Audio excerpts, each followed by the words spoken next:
Hello everyone, my name is Hailey Elizabeth, and if you don't know who I am, I post videos pertaining to a little bit of whatever I want: conspiracy theories, controversial people, true crime, vlogs, and all things spooky, scary skeletons. So if you're into any of that, you can subscribe, and if not, totally chill. This is a no pressure zone. If you just want to hang out with us, kick back, get some snacks, specifically today we are going to be talking about the reptilian cult of Sherry Shriner. But first, I do want to mention, because I haven't formally mentioned this on my channel yet, for the month of October, I am going to be posting 3 times a week.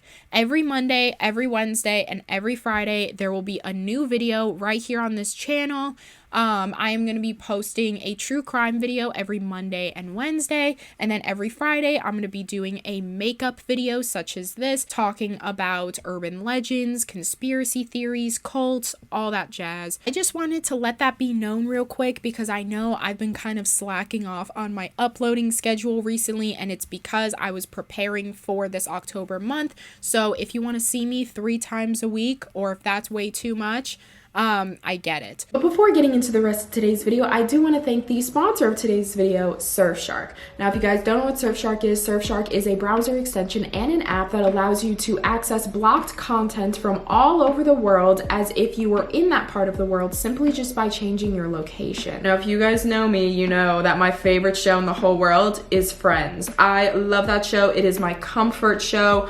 And so obviously I was going through it when American Netflix decided to take it off, but I quickly wiped those tears, because thanks to Surfshark, I was able to access my beautiful Friends again. And on top of all of that, Surfshark also encrypts your online data and adds an extra layer of security just to ensure that all of your passwords and personal info, the stuff you don't want anybody knowing about, is completely safe. Also, Surfshark works on an unlimited number of devices, meaning that, you could be on your lunch break at work, watching whatever show you want, while your best friend is back at their job, also on their lunch break, using Surfshark as well. So everybody wins. And I haven't even told you the best part, because for all of this, you can get 83% off plus 3 months free by using my code Elizabeth. You can easily click on the link in the description or go to surfshark.deal/Elizabeth for, again, 83% off and 3 free months. And also, Surfshark provides a 30-day money-back guarantee, so there's literally no risk to just trying it out. And again, I want to thank Surfshark for sponsoring today's video. And if you click on the link down below or go to surfshark.deal/Elizabeth and use my promo code Elizabeth,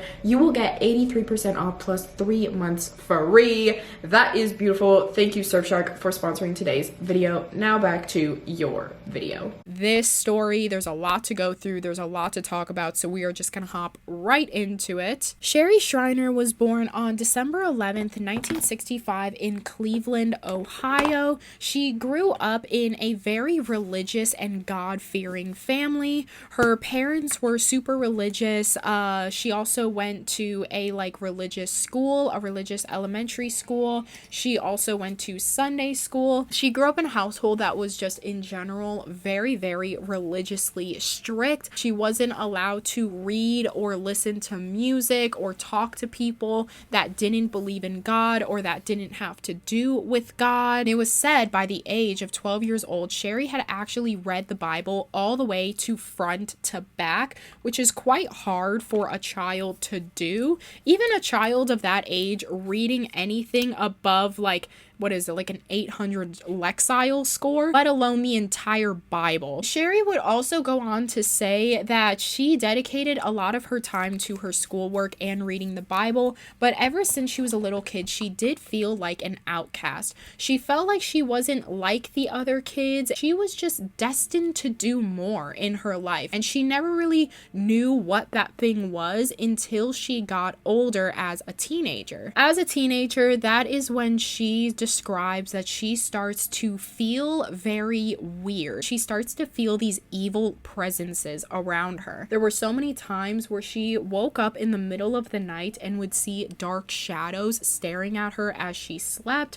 She would also constantly see dark shadows just walking around. And it was at this point where she started to really realize her purpose in life and the reason why she didn't fit in with the other kids. And it was because Sherry said that she believed that she was the chosen one. So in the Bible, there's this book in the Bible called the Book of Revelations, and the Book of Revelations has to do with the end of times and the second coming of Christ. Sherry said that she believes that when this second coming of Christ comes, she will be on the front lines protecting everyone from Lucifer from taking over the world. And she felt like these shadow people that she was seeing weren't actually just like random hallucinations. They were actually one of Lucifer's high honcho people coming to try to either kidnap her or try to taunt her. She felt like as soon as she popped out of the womb, Lucifer had it out for her. Like Lucifer chose her to taunt and try to get to come over to the evil side, because Lucifer knew that when Sherry grew up, she was going to have a huge impact. She was going to hit the lives of so many people with God's words and be a prophet of God's word. And the devil didn't want that because Sherry is the chosen one. She's super powerful. These are all Sherry's words, by the way, too. When she started to feel these feelings that she was the chosen one, she would also tell people about this too. She would go around telling people that she was the chosen one, and when the second coming of Christ came, she was going to be on the front lines helping everyone. She said that she also started to get a lot of horrific night terrors, to which she believes was the work of Lucifer trying to taunt her or try to deceive her. And the people who grew up with Sherry, they said that Sherry was definitely an outcast growing up. She was scared that if she made friends with people, then the devil was going to try to get them too, because they were associated with Sherry. And so that's why she kind of steered away from making friends with people. Due to her telling people all of this, she didn't really have many friends, because obviously people are looking at her like, okay, Sherry, what are you, Nancy from The Craft? Please. They just felt like she was speaking nonsense. And then on top of that, she was super religious. So she never really listened to the music everyone was listening to, watching the movies everyone was listening to, reading the books everyone was reading. Like, she was just very much in her own world. Her parents would not allow her to go out of her bubble whatsoever. And Sherry just kind of obeyed by those laws. She didn't really want to rebel or want to go out of her bubble.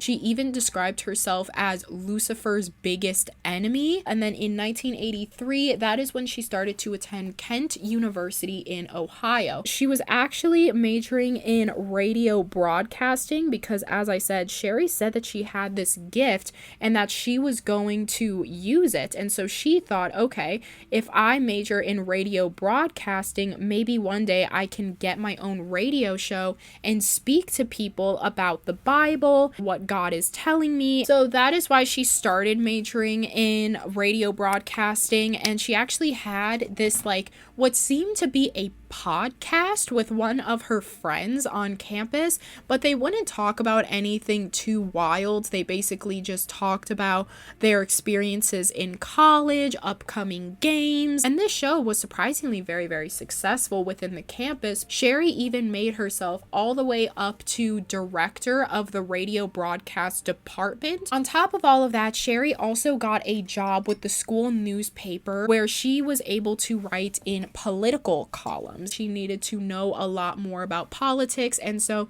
that is where her interest in the government had sparked. She started to really deep dive into the government and the different houses and what they were up to. Through this, she had realized, like, whoa, I don't even think I want to do broadcasting anymore. I think I'd rather just do this, like journalism and talking about political news. So that is when she switched her major from radio broadcasting to a double major in journalism and political science, and on top of that, minoring in criminal justice. She had a lot on her plate. There wasn't a single day where she wasn't doing a bunch of things at once. She said that during this time in college, she wasn't seeing these shadow people anymore. She wasn't going to sleep and seeing them. She wasn't seeing them wandering around. She was just so preoccupied with all of her school things. Now, there's probably a psychological connection to this. In 1990, at the age of 25, that is when she graduated from Kent University, again with her degree in political science, criminal justice, and journalism. After college, she really enjoyed the Kent University area. There's like that big thing where it's like, oh, wherever you go to college, that's most likely where you're going to be working at. And that's exactly what happened to Sherry. She really wanted to work in the Kent University area just because she had been living there since she was 18 years old. And now she's a 25-year-old woman. So she really just wants to continue living there. And that's when she applies for a job at CNN because it just combines everything she wanted. She wanted a broadcasting job, but then she also wanted to work on political science and journalism. She did not get this CNN job, and so instead of staying in the Kent University area, she packed up all of her things and moved to Carrollton, Ohio. She started to settle down, and that's where she got a job as a political column editor. It was during this time where she met her future husband.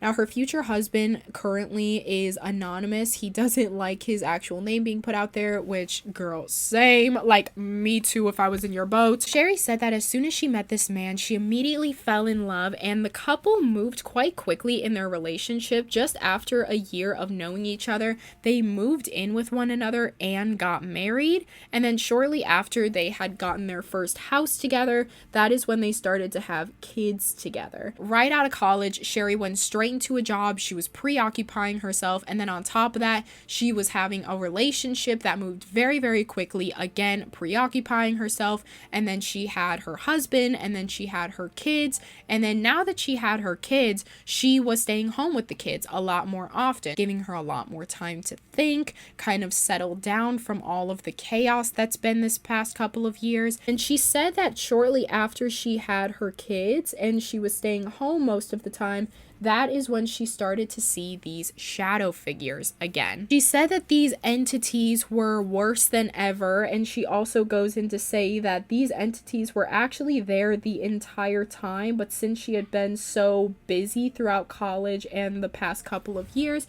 she just wasn't aware of them. So because of this, Sherry is scared to go to the doctor. So for some reason, the little bit of audio cut out right here, basically Sherry was scared to go to the doctor because she was nervous that if she did, and she told the doctor how she was seeing all these dark entities, she was scared that they were going to say that she needed to go into a mental institution or even be medicated for all these mental illnesses. So instead of confessing all of that to a doctor, she instead went online and started to self-diagnose herself, which looking up your symptoms, never the best thing to do. Just go to the doctor or go to a friend or a family member who is also in the medical profession. Goodbye.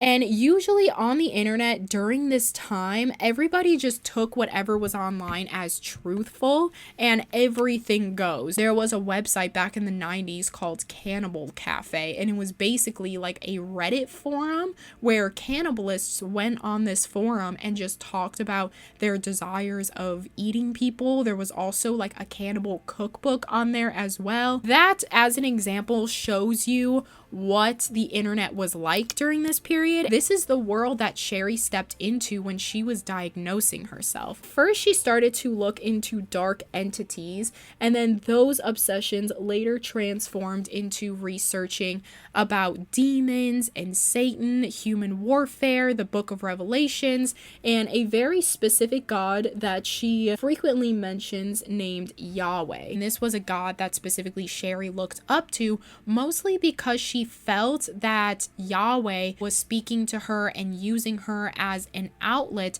in order to tell her things that are going to happen in the future, and it was up to Sherry in order to relay this message onto other people. And this is the point in Sherry's life where she realizes her purpose in life. She realizes that this is what she was meant to do. She was meant to be a messenger of the people, what to believe, what not to believe. By the year of 2002, at 37 years old, taking it from like like a psychological point of view. As I said earlier, when she was very preoccupied with a bunch of things, she wasn't seeing the shadow figures or entities, and it was only until she calmed down and she had time to think for herself where she started to see these entities once again.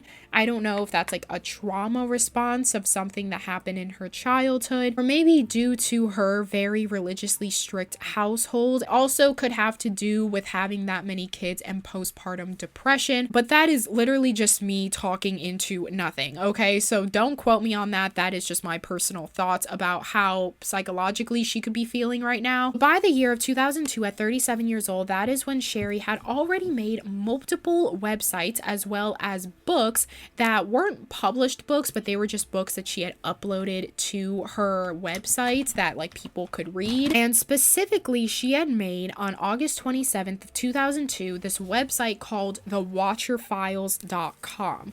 The Watcher Files was a very big website, one of Sherry's biggest websites, where she would talk nothing but her teachings and what she believed. And reading into this website is absolutely a headache, because what her teachings are, from what it looks like and sounds like, Christianity, because she talks a lot about the Bible. She posts a lot of Bible quotes, specifically quotes coming from the book of Revelations, but she takes the book of Revelations and basically turns it around to be about aliens and zombies and how like the government is actually reptiles. When I was researching into this website, ironically, a post from September 1st of 2004, she actually made a post saying that CNN was fake. CNN was a part of propaganda. They worked for the government, which I thought was very ironic because she used to want to work at CNN. She also goes into many times on her website saying that Queen Elizabeth was actually a reptile.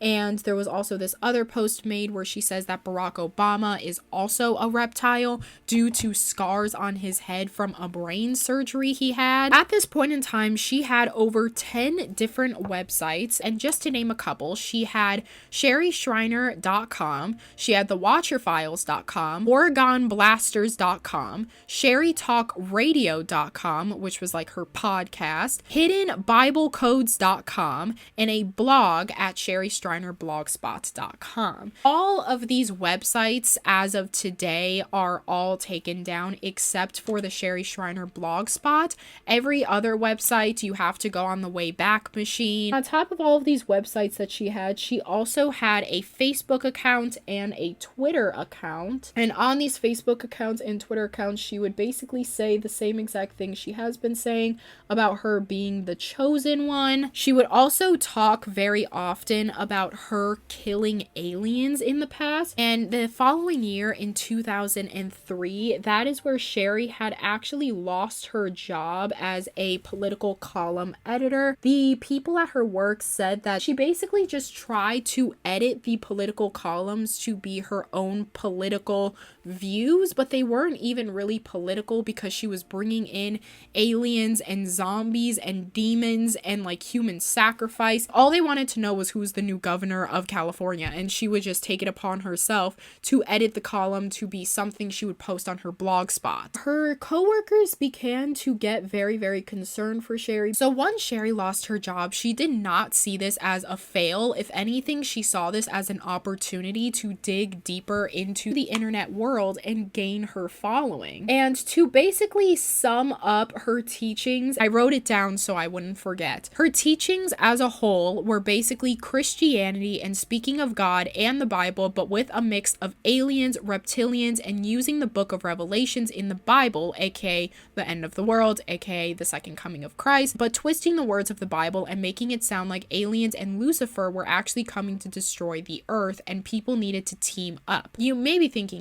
Sherry sounds like she doesn't know what she's talking about. She sounds like she needs to take a nap. The reason why people really, really looked up to Sherry and why she really started to get a following, and even if you go on her blog spot, there are so many comments on her blog post of people being like, oh my god, great article, or oh my god, I love you, Sherry, I wish I could meet you, like da da da da da. People really being invested in Sherry. And I think it was because when you read her articles, she has her master's in journalism. So of course, she knows exactly how to word things in a very persuasive way, along with her degree in political science. Politics is all persuasive. This concept was very easy for Sherry to convince people, especially people if they were in a vulnerable position enough to believe her. She also made comments such as that since she was the chosen one, if you did not believe and trust her, you were not going to heaven, which again made all of these vulnerable people that were looking up to Sherry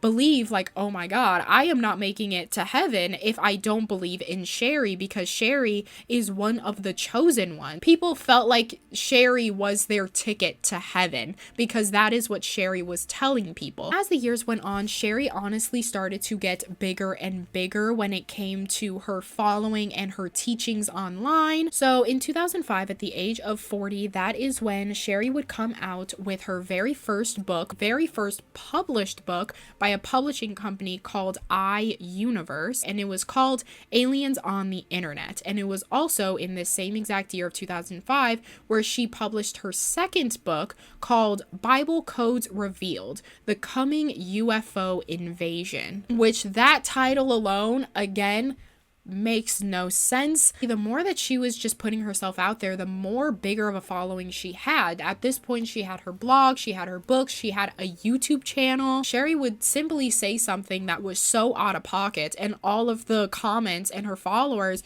would just be like, slay, Sherry, speaking facts, say more. Like, they were just so enthralled by what she had to say, and that is probably the scariest part, in that people were so dedicated to Sherry that they believed quite literally anything that came out of her mouth. And I feel like Sherry also knew the power that she holds, and even starts to abuse that power, as you will see later on. There was also this product of Sherry's called the Orgone, and basically the Orgone was a pyramid shaped gem, and she was claiming that this Orgone, or this pyramid shaped object that you could like get in the mail or buy on her website, was essentially everything but the kitchen sink. It basically emitted positive energy. She said that this would help you kill off zombies. She has a whole YouTube video dedicated to how to kill zombies. She would also say that this specific Orgone device would protect you against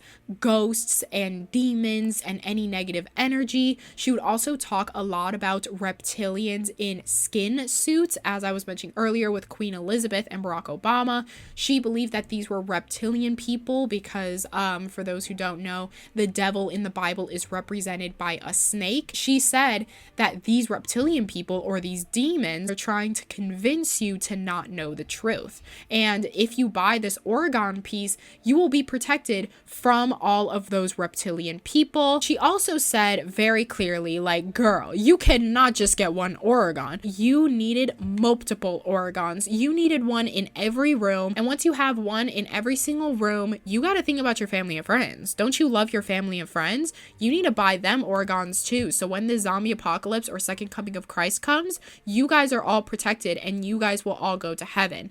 And basically, that was her main pitch, that if you do not believe in her or you don't buy her product, then you will not get into heaven. And when I say that this object emitted positive energy, don't think I'm coming for any spiritual people, okay? Because I'm right there with you. I own way too many crystals. I believe in all that stuff. Law of attraction, manifestation. But it's very clear that Sherry, what she was doing was not purely on the basis of like spiritual awakening. It was purely because she wanted money, and she needed money because she didn't have a job, and she also had kids to take care of. And I also want to make it very clear that I'm not judging people who were in Sherry Schreiner's cult or any cult in general. There were so many times where I was deep diving on all of her websites, and there was this one thing that she was talking about. I was talking about it a little bit earlier, but famous people like reptilians in skin suits, when she was talking about that, I was reading it and I was like, why does this make sense? Hold on. That kind of makes sense. Because what if there are demons on Earth and they're disguising themselves as people? That kind of makes sense. That kind of sounds like something that could happen. And then she would also post pictures of people with like reptilian eyes, basically just like confirming her points. And I was like, wait, she has picture proof evidence. What is going on right now? And so there were so many points where I was reading some of her articles and I would just find myself completely infatuated with what this woman was saying. I was like, wait a minute, this woman is on to something. And then I pulled back and I was like, hold on, Hailey, what is happening? How did I get on the checkout page of ordering an Orgone right now? Don't do that. Don't do that. Don't do it. There were just so many times where I found myself genuinely believing what Sherry was saying. 10 websites with all this information that goes back all the way to 2002, along with all of her books and all of her YouTube videos. And also her YouTube channel is still up to this day, so you could quite literally go ahead and listen to it if you want. That's why it's so dangerous. For me, I was able to pull myself back and be like, hey, Hailey, remember what you were researching? Like, this is a cult. What if I was the type of person that was reading all of this and wasn't able to pull themselves back? What if I was in a very vulnerable situation in life? What if there was a rough patch that I was going through where all I really wanted was a sense of community and people who understood me and cared about me? What if I was going through that rough patch in my life and then I came across Sherry? I don't think I would have pulled myself away. People to just understand you or just even talk to you in general. Sherry Schreiner and her whole cult following provides that. You are talking to people who are supporting you, who are telling you this is what you're supposed to be doing. You're on the right track. When you are engulfed in that group of love and support, a love and support that you are so truly yearning for, what is stopping you from turning around and going back to that place where you didn't have a sense of community or all of that love and support? Your only option was to feel love and supported, and that just so happened to be the love and support of this cult. I'm not saying that the people in this cult or the people in any cult for that matter is the problem. It's the problem of the person who is greenlighting all of this and influencing all of these ideologies, these false ideologies onto all of these vulnerable people, taking all of their money, taking advantage of their mind states, taking advantage of everything that they have going for themselves purely for their own personal gain. And I truly feel like that's what Sherry Schreiner was doing. Unfortunately, there was one man specifically that fell under the spell of Sherry Schreiner, and that was a man by the name of Stephen Mineo. Stephen Mineo was born in 1985 with his mom and his younger brother. Stephen's mom goes on to say that Stephen was actually her miracle child because for the longest time she had been struggling to get pregnant, and so finally when she fell pregnant with Stephen, it was like such a beautiful blessing and she loved Stephen with all of her heart. And then 18 months later, that is when she had a second baby boy, and that was Stephen's younger brother. Stephen's mom said that Stephen and his brother were very, very close growing up. They did everything together. They talked to each other all the time. They did sports together. They went to school together. But another reason why Stephen and his brother were particularly very close was because of the toxic relationship between Stephen's mom and Stephen's dad. Stephen's dad was said to have a very short temper, would verbally abuse his mom and just call her all of these disgusting things, do all of these disgusting things to her. her, to the point where the mom just felt like she needed to leave. So one day she just up and left with the clothes on her back when Steven was only 16 years old. Now, Steven, being only 16 years old, didn't really understand why his mom left specifically. He just kind of saw it as his mom simply abandoning them, and this took a very big toll on Steven and his brother. They didn't understand why exactly their mother left, or why she couldn't stick around, or why she couldn't take them with her. That is when Steven's father, as I said, he became very, very infuriated with the mother and even turned them against her. So Steven's mom had zero contact with her boys. As I said, the boys were manipulated by their dad to think that their mom was like this terrible person. So even when the mom would try to get in contact secretly with the boys would just immediately cut it off.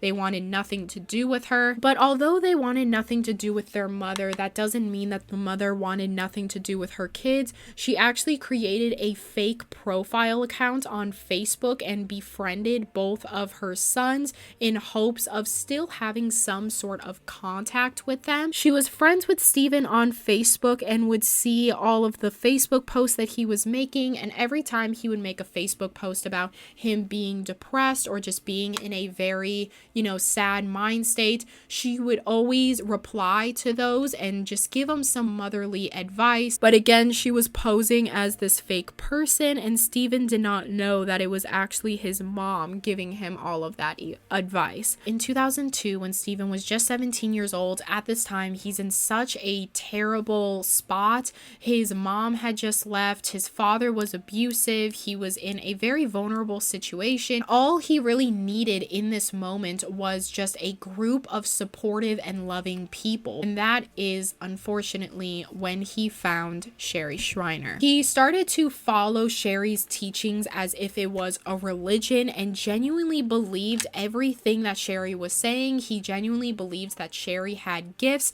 and that she could really tell people the future. He did everything Sherry said. He bought all of her books. He bought multiple organs. Steven was very vocal about his beliefs as well, constantly on his Facebook wall through what his mother was saying, because as I said, she was still friends with him on Facebook. She would say that during this time, she was seeing him constantly post things all about aliens and the government and how they're watching you and people are reptiles, and his mom, seeing all of this, was very confused. As I said, most of Sherry's teachings, it was like, for the most part, Christianity, but with a sprinkle of aliens and zombies and demons. Since this was back in 2002, this was way before Sherry even had her published books and everything. So since she didn't really have a huge following at the time, it was very easy to get access to Sherry herself. So that is when 17-year-old Steven Mineo started a working and professional relationship with 37-year-old Sherry Shriner. As I said, Steven was very, very enthralled by everything that Sherry had to say.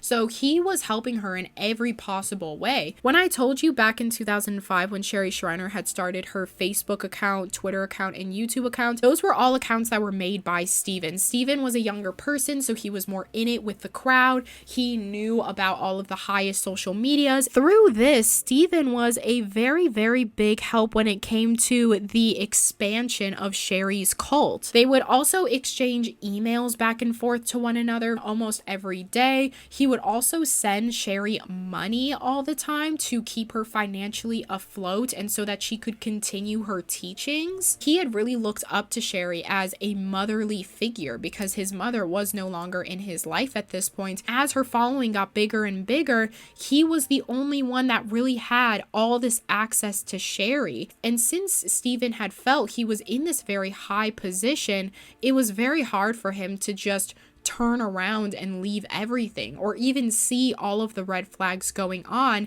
because he had finally had what he was seeking for, and that was a loving environment with a motherly figure. In the year of 2011, at 26 years old, 9 years into this cult, that is when Steven was basically a full-time employee of Sherry's, an employee that was not getting paid. He was running all of the social media accounts. He was trying to attract more followers, and through the Facebook account is where he met 34-year-old Barbara Rogers. A little bit of backstory on Barbara Rogers. Barbara Rogers was born in 1977, and she grew up in a military family, so she was constantly moving back and forth all over the place, going from home to home, school to school.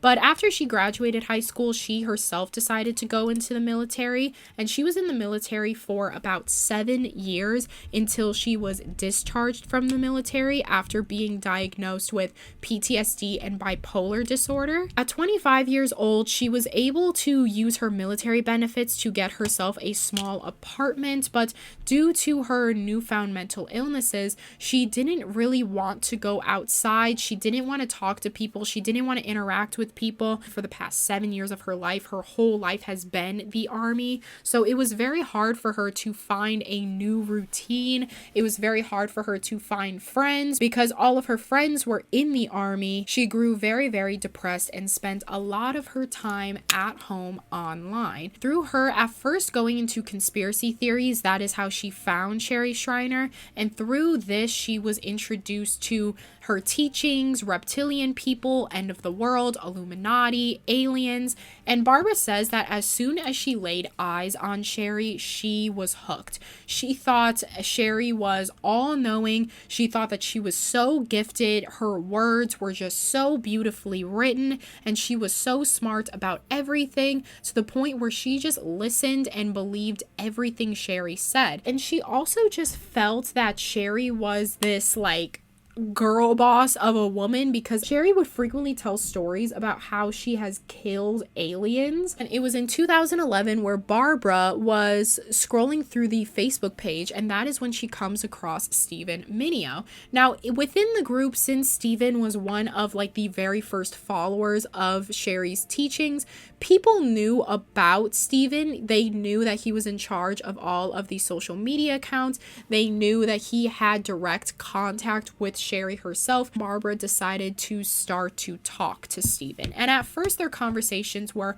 completely friendly. They were basically just talking about Sherry and her teachings, until later on, these conversations started to get a little bit flirtatious, to where they started actually dating each other. And things escalated very, very quickly in this relationship. This was Stephen's very first girlfriend, so not only was he going through the euphoria of being in love for the first time, he was also very attracted to the fact that Barbara was invested in Sherry's teachings and her cult. He felt like he would never find love because people thought that Sherry Shriner was crazy. And so finding someone within the community was honestly the best thing Stephen could have imagined for himself. Later down the road, as the relationship started to get a little bit more serious, that is when the couple started to discuss possibly moving in with one another. Stephen had actually mentioned that he has always wanted to move to Mount Pocono in Pennsylvania. And to this, Barbara was like, hey,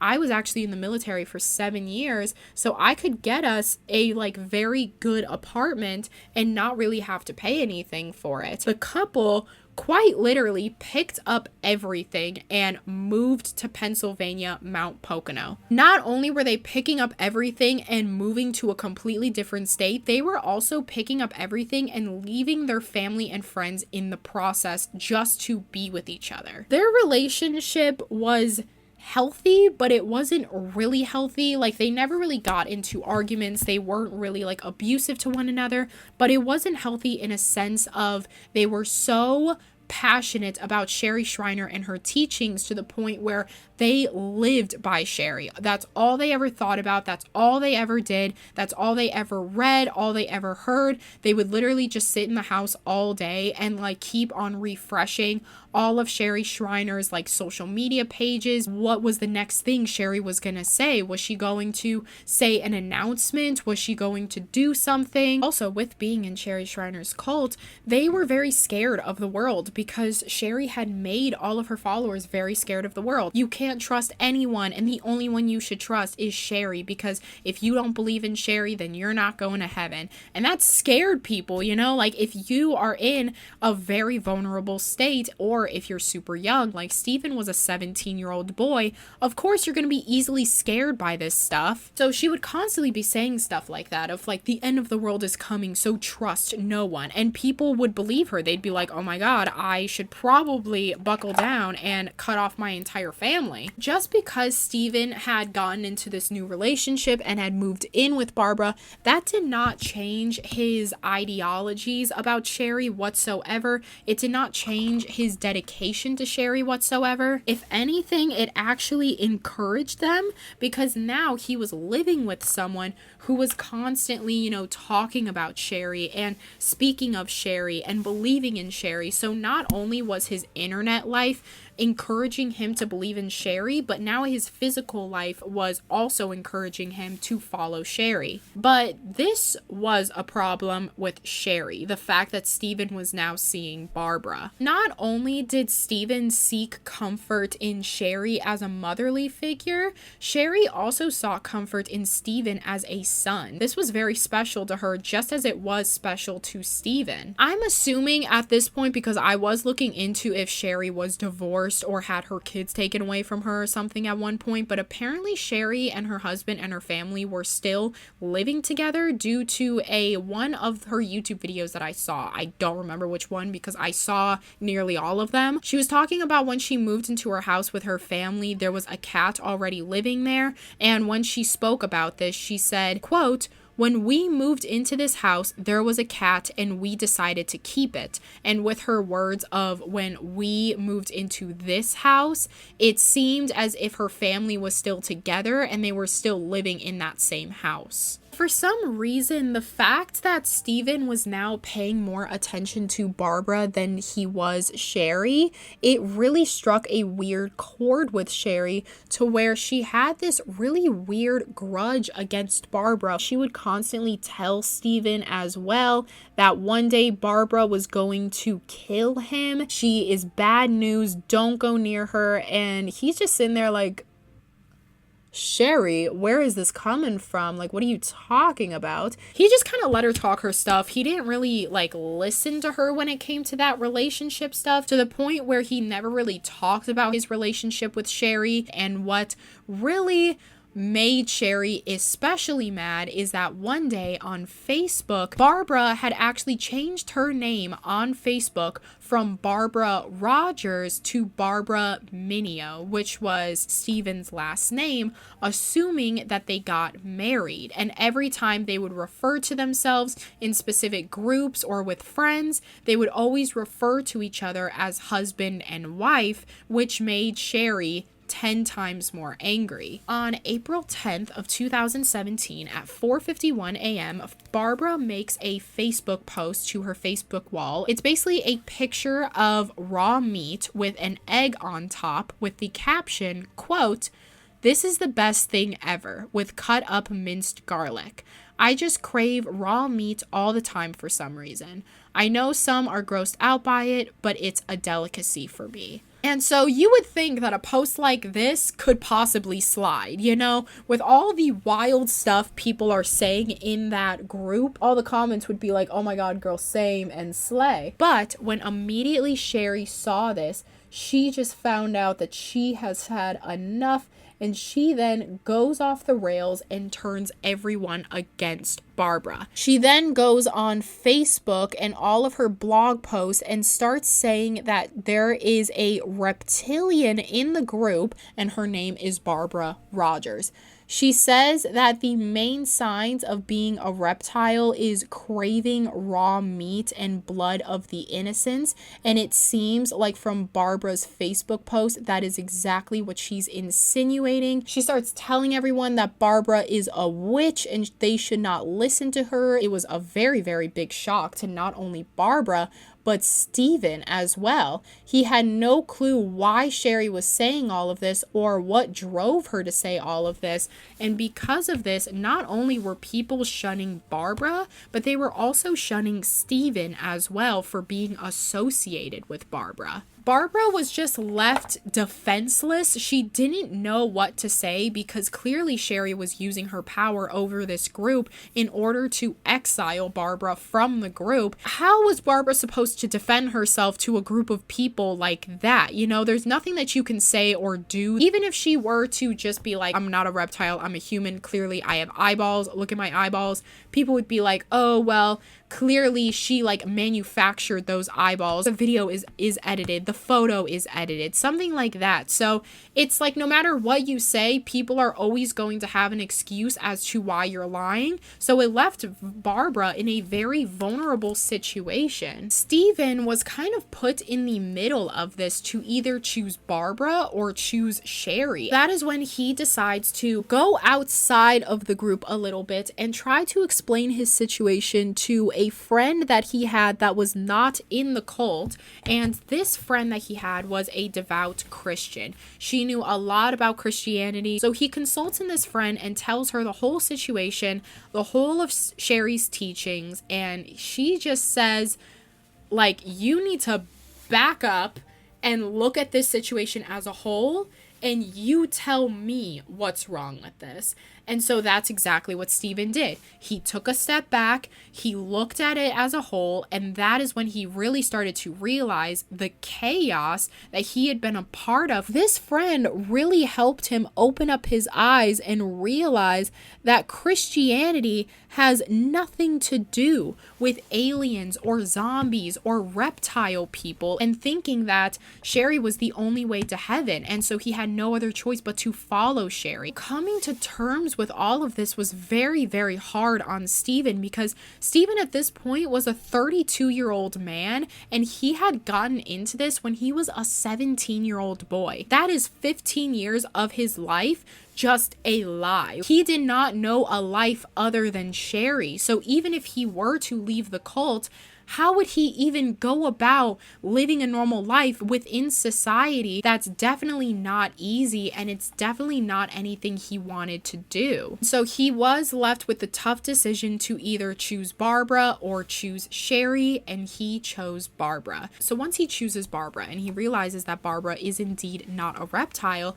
it makes him question even more, well, if Barbara isn't a reptile, then who else is Sherry lying about being a reptile? Is this truly factual, or is it just opinionated that she is expressing to be factual? So he started to distance himself from Sherry and all of her teachings, but in doing so, he actually tried to message a lot of his really close friends within the group, like people that he looked to as best friends and, you know, family basically. He was trying to get people to see what his friend has shown him, you know, all these red flags, all these nonsensical things that Sherry is saying. She's talking about aliens and zombies, and it has nothing to do with the Bible. He tried to express to people, if Sherry has ruined our lives and has said that Barbara is a reptile when she's not a reptile, she could do it to possibly anyone. She could ruin all of our lives at the click of a post if she truly wanted to. And how are you guys not scared of that? After attempting at exposing all of Sherry's teachings, it unfortunately just got 10 times worse for them. People in the group also harassed Steven and Barbara by sending them threatening emails, letters, posting pictures of the coordinates of their house, saying things like, can't wait to see you, or can't wait to take your blood and give it to Sherry. All of this at once was very, very stressful for not only Steven, but Barbara as well. She was just as involved with this cult as Steven was, and now everyone is turning their backs on them. On July 15th of 2017, that is when a 911 call was made to the Mount Pocono police, and that phone call was made by 40-year-old Barbara Rogers. Barbara Rogers tells the operator that her boyfriend Steven had a gun to his forehead and was yelling at Barbara to pull the trigger, and in a frantic chaos and split-second decision, she had shot him on accident.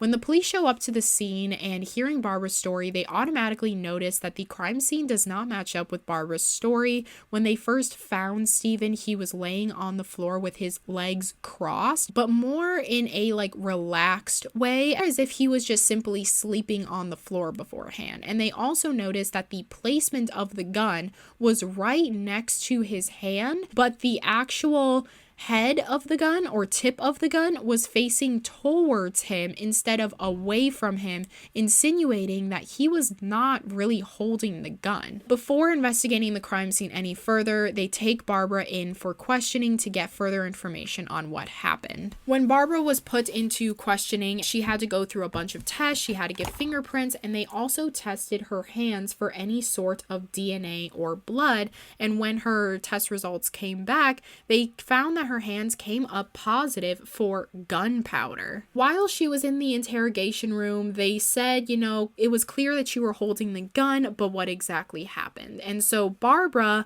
just then starts going on multiple stories. She's 1 second saying that she was holding the gun, the next second she said that Steven was holding the gun, and then the next story she said that she was far away from him, and then the next second she said that she was close up to him on his forehead. And a couple things that did line up with Barbara's story, however, was how she was saying that the gun was placed to his forehead. From the autopsy of Steven's body, it looked like the gun was very, very close to his forehead. So that is when the police just stopped her. They were like, you know what?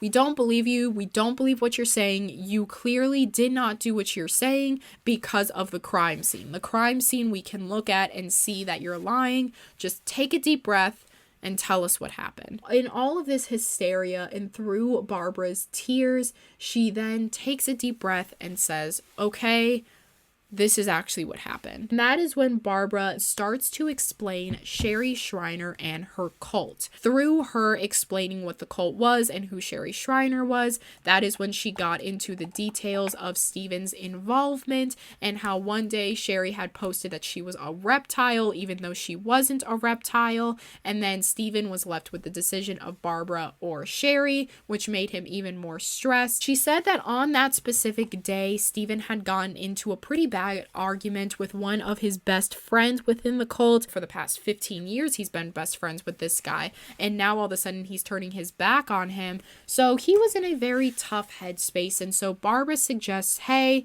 let's just walk away from the computer for a little bit. Let's go to a bar down the street. Let's have a couple of drinks. Let's cool off, and then we'll regroup later. So that's exactly what they did. They went down the street to a local bar. They basically stayed there until the bar closed, had a couple of drinks, until eventually they came back home. But that trip to the bar did not really help Steven at all. He was still very, very stressed. He was still very angry. When they get home, that is when Steven goes to the bedroom and he grabs his gun, and from what Barbara said, he took the head of the gun and put Barbara's hands around the actual trigger part of the gun and put the gun to his head and told Barbara to pull the trigger. She said that in that moment Steven was yelling at her to shoot him. He then said that since suicide is a sin, if he were to commit suicide, he would not go to heaven. So he really needed Barbara to pull the trigger herself instead of him doing it. Amidst all of the chaos,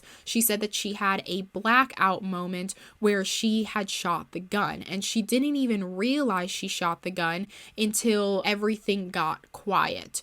When everything got quiet, there was no more yelling, no more crying. She finally came down, and that's when she realized what she had done. And that's when she immediately called the police. And so after this confession, that same exact day, Barbara was charged for the murder of Steven Mineo. The first thing that the police naturally do is look into this cult. And as I said, this cult was very, very confusing. It was just a lot of everything. And then that's when they noticed the the leader of this cult was a woman named Sherry Shriner. So they try to track down Sherry Shriner, but Sherry is a very hard girl to track down because although she had a very big online presence, that's purely just what it was. It was an online presence. No one really knew about her personally. I mean, even to this day, it's very, very hard to find like pictures of her. But the police eventually track her down, her email address, and they send her off an email telling her what happened between Steven and Barbara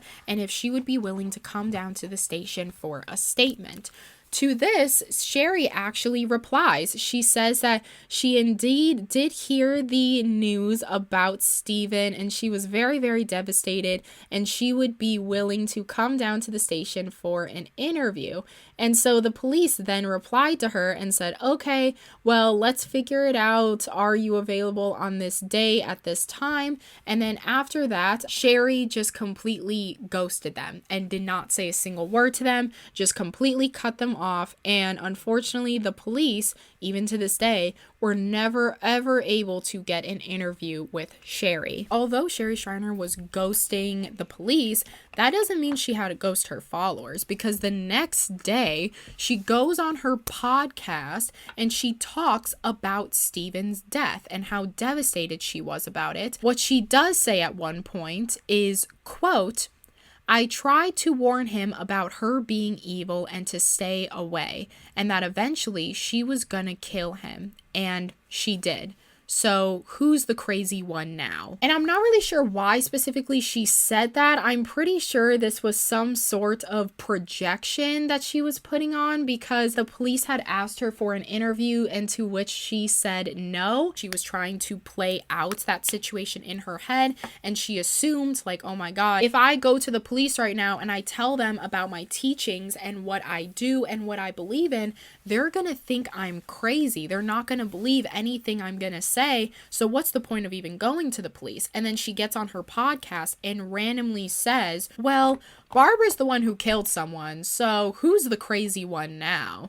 It's like, girl, no one was calling you crazy. Like, where is this coming from? Barbara was indeed arrested, and whilst awaiting trial the following year in 2018, that is when Sherry's family had actually came out with a statement saying that Sherry had passed away in their home that day at 53 years old due to a heart attack. So even to this day, no one really knows who Sherry was or why she did what she did or what made her do what she did or her thought process on everything. Everything about Sherry is just a complete mystery. In June of 2019, that is when the jury actually came to a verdict and found Barbara guilty of the third-degree murder of Steve Mineo. Now, this was something I had never heard of, third-degree murder, but basically, if you guys don't know the difference between first, second, and third-degree murder, first-degree murder is premeditated. That means you had the materials ready beforehand, you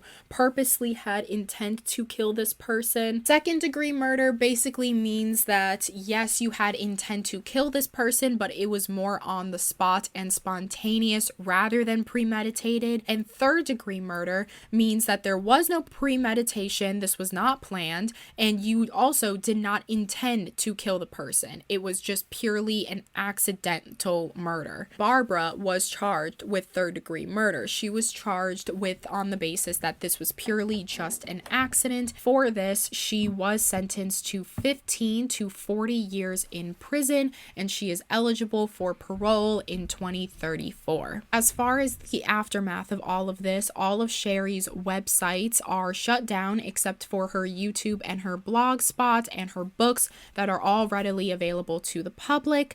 A lot of people to this day conspiracize that Sherry actually never died, but her family came out with that statement as a way to keep Sherry on the down low, and so the police would kind of get off of her. And it was revealed in one article that I read where apparently Barbara had came out to the police and told them that what actually happened was when they got home from the bar that night, they continued drinking at home, and then Barbara spiked sipped Steven's drink so that he would pass out on the floor. And then when he passed out on the floor, she took the gun and killed him with it. And that would explain why it looked like he was sleeping on the floor with his legs crossed, why he was found on the floor, and why the gun was found in a very odd position. And I only read 2 articles that said that, so I'm not really sure of the validity of that statement, but I just wanted to mention it because I know that if I don't mention it, people are going to get mad at me for not mentioning it. So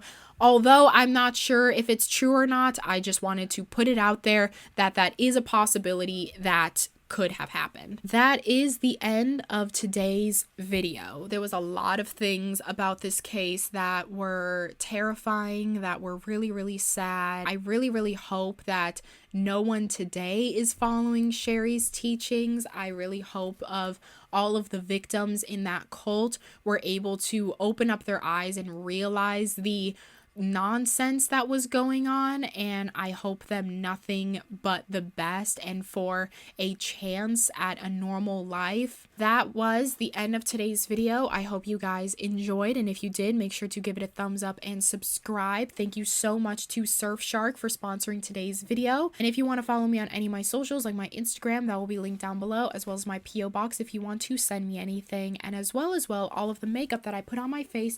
So if you're like, Hailey, what is that lip? What is that eye? That will all be linked down below. I thought since it was October, I kind of was feeling a little bit of more like a grungier look. Doesn't this kind of look like a top you would see in like Halloween Town? I'm like Marnie about to get my broom for the first time. I don't know. I kind of got that vibe. Yes, all of that will be linked down below if you want to go into it. A warning before I let you go, I do want to let you know that if you do go off and do your own research, be very, very careful. Be very, very cautious. Make sure to constantly ground yourself when you are going through all of this, because I don't want you guys to fall into that rabbit hole too much to the point where you start believing all of this nonsense and you become very scared of the world and you don't really live your life correctly because you're just too scared to live it. I don't want you guys to fall into that very dark place. So just be very cautious when you are, researching into all of these things. See it purely just as a conspiracy theory and not as factual. Yeah, so I hope you guys enjoy the rest of your day. Make sure to drink some water. Make sure to go outside. Today it's supposed to be beautiful outside, so you already know I'm grabbing my little book and I'm going outside. Make sure to read a good book today.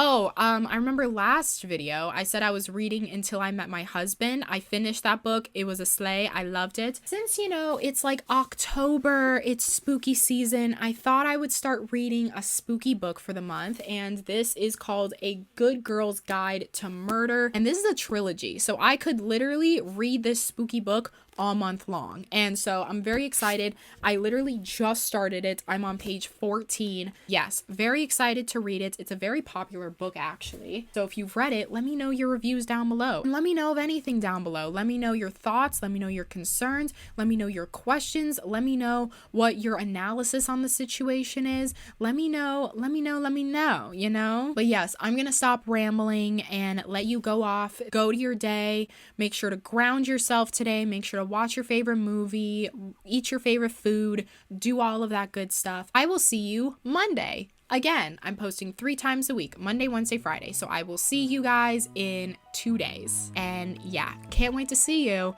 And I love you, I love you, I love you. And do something that makes you happy today.